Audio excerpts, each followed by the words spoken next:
They're all acting as if somehow the King or Prince William will at the end of the day think, oh well, he's a member of the royal family, we'd better let him get away with it. No, they're not.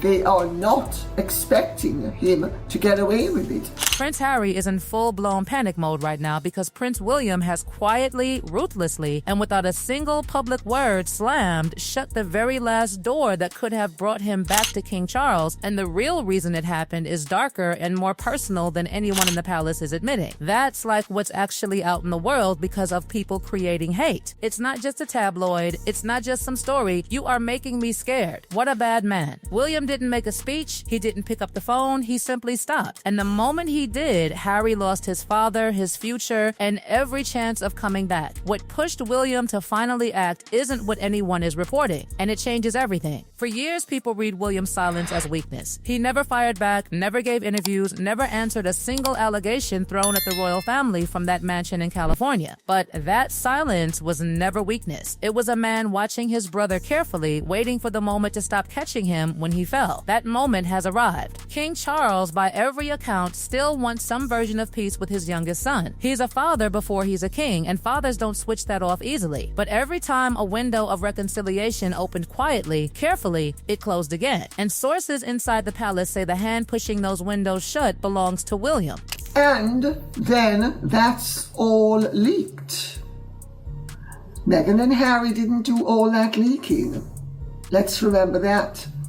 Meghan and Harry were made to know that if they did any leaking that was not approved of, they would end up suffering the consequences. Sympathetic to the Sussex cause. Harry apparently believes this changes the dynamic that once the old guard steps back, his path to Charles finally clears. But Harry has a pattern. The moment anyone says no to him, that person becomes the enemy. That person becomes the obstacle placed between Harry and what is rightfully his. It has never once occurred to him that the answer is coming from the top. He's about to discover that Theo Rufus will say no to him too, and when that happens, Harry will have run out of staff members to blame. The detail that reportedly stunned Harry most is this. On the biggest legal fight of his life, the catastrophic case against Associated Newspapers, neither his father nor his brother is standing behind him. According to Lady Colin Campbell, King Charles and William are both privately backing the courts and the press over Harry. They believe he should face every consequence of what he's done. King is not going to be rescuing him, nor is William.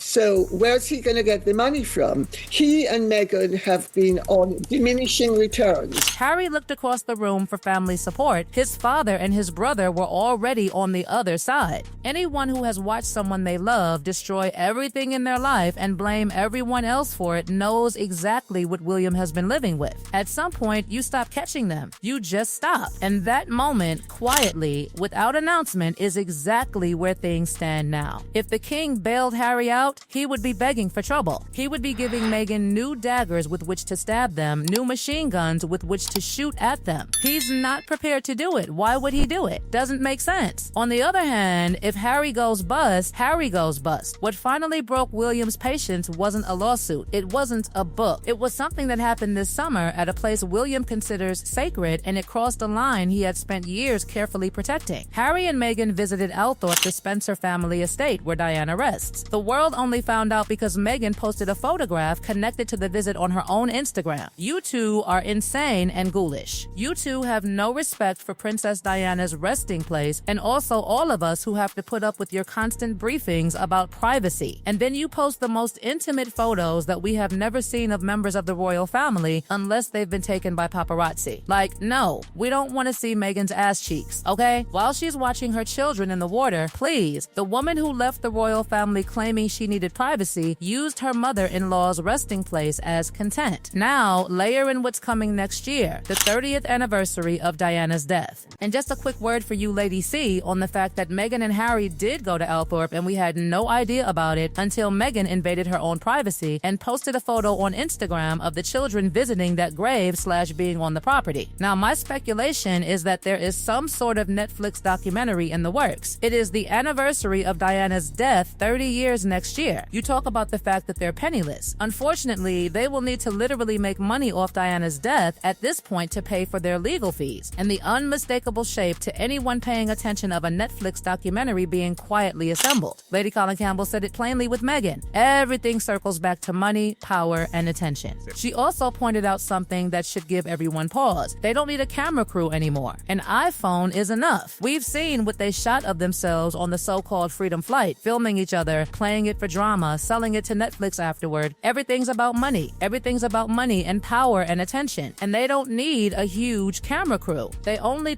need a very, very efficient, capable mobile phone. Diana's memory is reportedly the last truly valuable thing Harry has left to trade. For William, Diana is not a story. She's not an anniversary. She's his mother, the grandmother his children will never meet. He has spent his entire adult life building one wall around her memory, and sources believe Harry just walked straight through it for a streaming deal. Do you begin to see the nine field that exists and the total treachery, irresponsibility, and disloyalty of Harry and Meghan in playing the games they have played? This audience remembers Diana. You watched the wedding. Many of you stood in shock the morning the news came. She spent her short life protecting both those boys, and one of them is reportedly preparing to turn her grave into a location shoot. That is what broke William. Not politics, not money. They've actually been routinely dragging the royal family through hell. Not to mention, you mentioned about the fact that they do envision this sort of 1 foot in, 1 foot out royal vision that they have for themselves, which, as you'll be well aware, and the audience maybe should be reminded, was the Queen's dying wish was to not have them be 1 foot in, 1 foot out royals. Meghan's MasterChef Australia appearance was supposed to be a relaunch. Prime Sunday evening slot. Massive advance publicity. The Sussex squad worked social media hard afterward to make the numbers look like a triumph. They got publicly dismantled for it because the actual ratings told the real story. A show that once drew 3 million viewers came in roughly level with Lego Masters and below the Commonwealth Games, Lego Masters. And actually, you've got to remember this show used to have a peak audience of 3 million. And this particular episode was actually beaten by the Commonwealth Games and just on par with Lego Masters. So actually not great. Not great.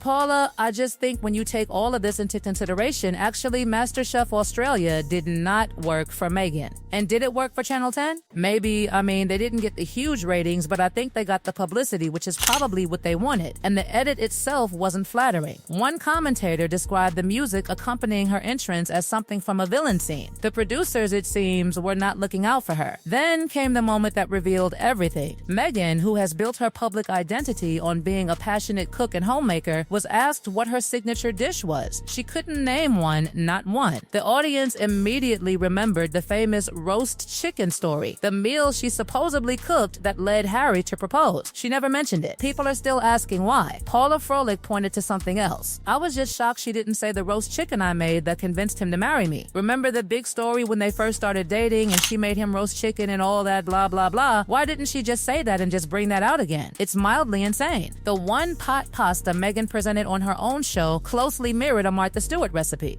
Martha's website was subsequently updated to describe itself as the original and the best. When Martha Stewart is publicly trolling your cooking, the goodwill is finished. The lifestyle brand is visibly struggling. And the one pot pasta that she did on her show that made us all kind of gag was actually a Martha Stewart recipe. So I'm not sure she has anything of her own that she can do. Yeah, we were talking about the one podcast with Megyn Kelly too, and I said obviously Martha Stewart updated her website description to say the original and the best. So I think she very much knew that Meghan was ripping it off. Follower numbers reportedly declining despite Netflix's promotional power behind it. Products being advertised that aren't in stock. All photographs on the website appear to date from the original Netflix production shoot. Nothing new, nothing current. One analyst put it plainly. It's a tax play run at a deliberate loss with a clock ticking on how much longer that approach is viable. But also, Dan, you have to understand this is a tax play. So in the United States, yes, of course, for Meghan in the United States, you are allowed to run your company at a loss for 5 years. And in that 5 years, it's fine. You get all the tax breaks. After 5 years, that's when the hammer hits. It's only been 2.5 years now. So she's got another X amount of time to sunset as ever and flip it into something else where they can run, I don't know, everything out of the next company and run it as a tax loss. So that's fine. And you can tell she's not into it, right? Every single photo, all those photos of her holding the basket and her walking and the videos, whatnot, they're from the original Netflix shoot years ago. She had Netflix, a royal connection, global name recognition most people would trade everything for, still couldn't sell jam to Americans. As one commentator noted, just ask Smuckers. Will P., if it hadn't been for you in canceling that visit, we would have made a whole load of money off was never. And as it is now, we're stuck with 2 million jars of spread and they all smell like Meghan and nobody wants them.